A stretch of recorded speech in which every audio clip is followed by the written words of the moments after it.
Sicko mode has been activated in the Promised Neverland. What the fuck is going on, man?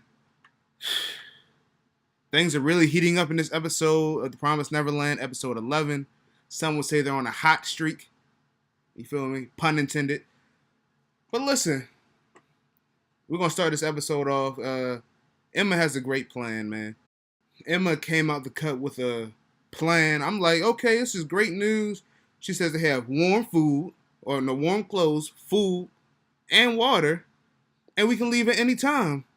Ray's like, that's all fine and dandy, but check out these oil cans I got right here. I'm like, yo, what the fuck is that for? But Ray says, nah, I got a plan, and this is how it's gonna go. We're gonna burn the house down. I'm like, all right, bit extreme, but I'm rolling with it. You know, sicko. That's the first active sicko mode right there. But the part two of Ray's sicko mode is when he says, you know what? This is all I gotta do, and he just pours the gasoline on his head. I'm like, I'm like, dog, you wild right now, man. I didn't see that one coming. He really in sicko mode at that point. I can say, but because the whole point of him burning himself up was to stop mom from, leaving the house and watching the kids and all that good stuff. Like, he could have locked mom in the room. He could have hit mom over the head or something, or he could have did something. He didn't have to burn himself alive. But he said he did regret, watching all the kids die, and he was just using them. They were all his family and whatnot. So I can see why he would try to have some sort of atonement for his sins. But Emma saves him. We find out later. She catches the match. We didn't see that at first. Obviously, that was after the fact. But there's one thing I want to get into with there was one scene when mom was in the baby room. Now, you can't tell me that this baby does not look like a baby Emma. Right here. And then, fast forward to the end scene. You know what? I'm going to just tie that in later. But Emma smacked all shit out of Ray in that one scene. Where she said, you can die somewhere, but you're not going to die here. I'm like, yo, thank God for that scene. Because Ray was really out of pocket, man. Like, you had to, like, in those scenes, Ray's face was just like, I don't know. He wasn't even the same person. He was broken. He was like, he had the face of a person who was ready to die. Now you see that right there, right? I came back. I said, yo, I had to touch on this. That smack, his face, like, yo, you see, it's dark outside now. So I just had to come back and insert this in for y'all folks. There you go. At first, when I saw Ray, on fire, before I knew that Emma caught the match, I was like, yo, he's a super savage. Obviously, the trauma's caught up, and he's reached a boiling point. But I think that whole scene was played out very well also. And when mom came in, when Emma was screaming Ray's name, that was also a nice scene. The flames looked nice.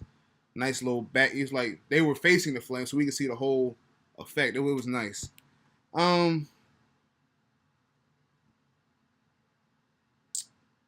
Now the next sicko mode part was when I saw Emma's ear chopped off. I'm like, dog.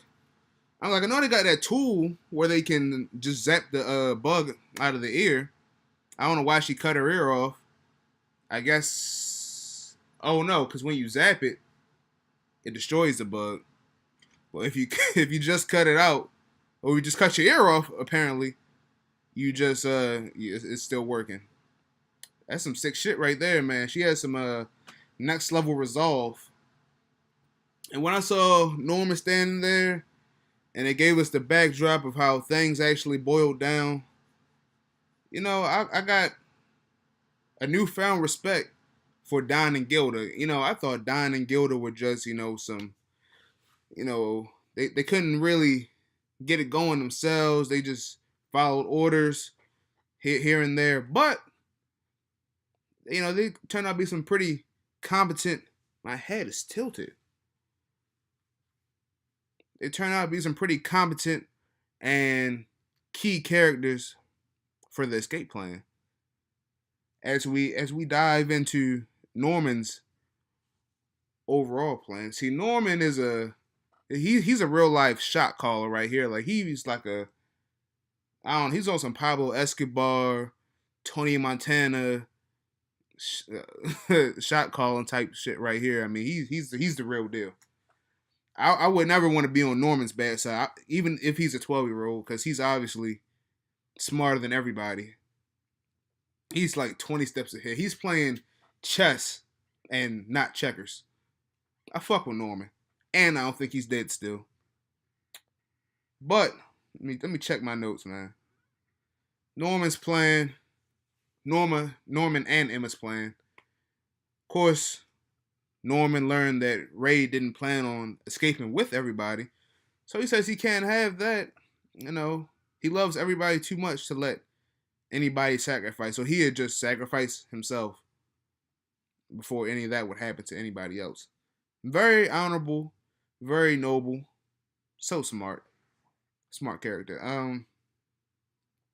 But Emma, her recklessness and Norman's IQ, it just goes together so well. They just came up with the master plan. Emma says, let's just tell more kids so they can willingly join, because I don't think they're as immature as you think. And I'm like, yo, well, that's a damn great idea. Well, in my head, I'm like, why would you trust like a bunch of 8-year-olds, 9-year-olds, and so forth with this such crazy information? But they showed Don and Gilda recruiting and bringing them along and giving them the info over the span of 2 months, and I'm like, wow, that's major, because the kids bought in, and apparently the kids aren't, they got high emotional EQ apparently, and they didn't panic too much because they knew what was at stake. I mean, these kids are obviously smart. This must be like their school must be the equivalent of a big time boarding school in America, like where the elites go, because these kids are brilliant apparently. But I was sleeping on Don and Gilda, but they played a vital role, and big ups to them. Emma, oh, that's how she found out about the plan, really. The major overall plan. She got a note from Norman. And I'm like, okay. She was obviously very sad, but she got the note from Norman. I don't know why Norman didn't just tell her about the note before he went away. I don't know why he didn't do that. I don't know. Doesn't make any sense to me why he didn't tell her about that note before he went away to say goodbye. I don't know. But she found out about the master plan, and she's smart. She was able to carry out everything efficiently and unbeknownst to anybody. Not even Ray. Ray had his plan on tuck since like some years now. Yo had Molotovs tucked away in the trees and bushes. But this was overall a well thought out plan on both sides. Either plan could have worked, but ultimately I'm glad it worked out how it did and how it shook down. Now, there's just one thing that I still haven't figured out. The cliff. They're climbing the wall, but the cliff is still there. I just don't understand how they're gonna do this. I know they gotta go to the headquarters. Are they gonna try to walk above the headquarters? I mean, are they gonna like get to headquarters and mount that shit and walk across and go above everybody? How is it going to shake out? I don't know why. I have no clue on what they're going to do from here. Anime only, everybody. But listen, you don't come here to see how I don't know what I'm talking about. So here's my prediction. Like I said, they get to the actual headquarters where the gate is, because obviously it's like the headquarters, but the headquarters has a roof on it. So maybe they can get on the roof of the headquarters and escape down that. I just don't understand. That's literally the only way. Or they go to another farm and live in another farm or something like that. They could stay in other farm bushes. Who knows? But fast forward to the next scene where mom is standing in front of her burning house. My first thought that goes through my mind is that she is waist deep in shit. There's no way that mom is going to keep her mom shit after her whole house burns down. I'm sure she realizes in the back of her head that her life is in jeopardy and that it's looking pretty grim for her future if she doesn't do something quick. Now, I'm like, okay, she's just going to chase down the kids because, you know, obviously somehow they're like super fast, freak athletes or whatever, along with being a mom. But Ray says when they're at the wall, could this be everybody? And I'm like, well, I guess they did sacrifice some babies, because there definitely was babies in that nursery. But then I see my guy Phil. Come on, man. How how are y'all gonna leave Phil behind, man? That's fucked up. How you gonna sacrifice him out of everybody? Phil? He ain't sacrificed nobody, bro. Damn, man, I feel bad for him. I mean, if he was in on this plan, Phil is a true soldier, man. Salute to Phil. But that's fucked up, man. How you just gonna let that young ass kid hang back? That shit is crazy. He's gonna have a wild life ahead of him. For real. I don't understand it. Unless Phil is low-key a grown man. He got that Andy Milonakis. He's a grown man in a child's body. He's been finessing this whole time. That's another theory I'm not getting into. Oh yeah, one last thing. As all the kids were running away, I couldn't help but notice that one child looked just like Norman. And early in this episode, I told you that a baby looked just like Emma. And this child looks just like Norman, man. I'm going to put his picture up right here. Now, this leads back to my theory, man. Somebody's making these kids, man. Somebody. I don't know.